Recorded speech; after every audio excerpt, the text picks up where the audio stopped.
Que faut-il penser de ceux qui veulent l'établir sur la puissance de quelques individus et sur l'avilissement et la nullité du reste du genre humain? Quels sont donc ces sublimes politiques qui applaudissent eux-mêmes à leur propre génie lorsque, à force de laborieuse subtilité, ils sont enfin parvenus à substituer leur vaine fantaisie aux principes immuables que l'éternel législateur a lui-même gravés dans le cœur de tous les hommes? L'Angleterre.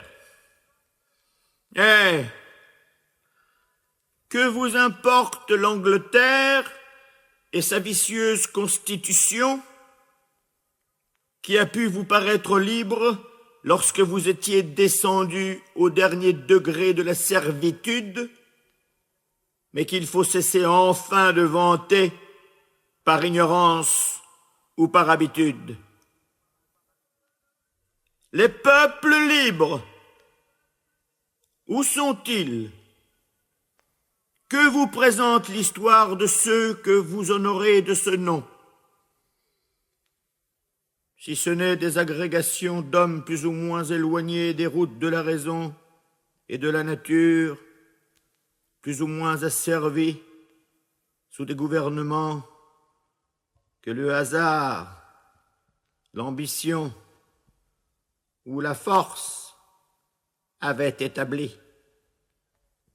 Est-ce donc pour copier servilement les erreurs ou les injustices qui ont si longtemps dégradé et opprimé l'espèce humaine que l'éternelle Providence vous a appelé, seul depuis l'origine du monde, à rétablir sur la terre l'empire de la justice et de la liberté, au sein des plus vives lumières qui aient jamais éclairé la raison publique, au milieu des circonstances presque miraculeuses qu'elle s'est plu à rassembler pour vous assurer le pouvoir de rendre à l'homme son bonheur, ses vertus et sa dignité primaire?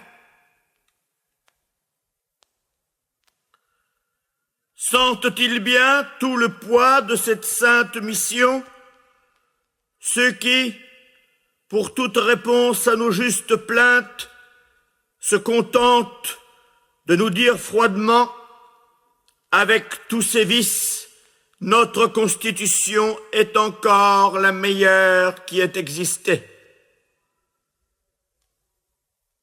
Est-ce donc pour que vous laissiez nonchalamment dans cette Constitution des vices essentiels qui détruisent les premières bases de l'ordre social que 26 millions d'hommes ont mis entre vos mains de redoutables dépôts de leur destinée?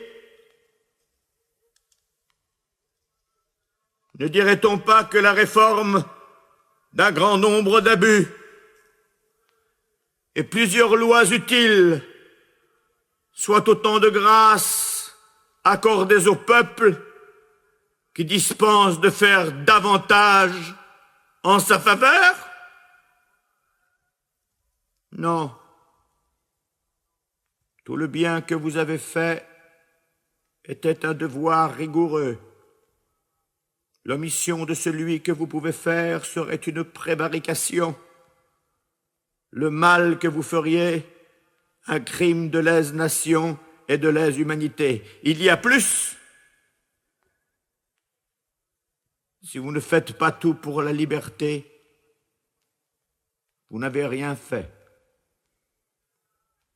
Il n'y a pas deux manières d'être libre. Il faut l'être entièrement ou redevenir esclave. La moindre ressource laissée au despotisme rétablira bientôt sa puissance. Que dis-je? Déjà, il vous environne de ses séductions et de son influence.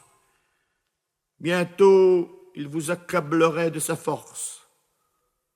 Or, vous qui, content d'avoir attaché vos noms à un grand changement, ne vous inquiétez pas s'il suffit pour assurer le bonheur des hommes.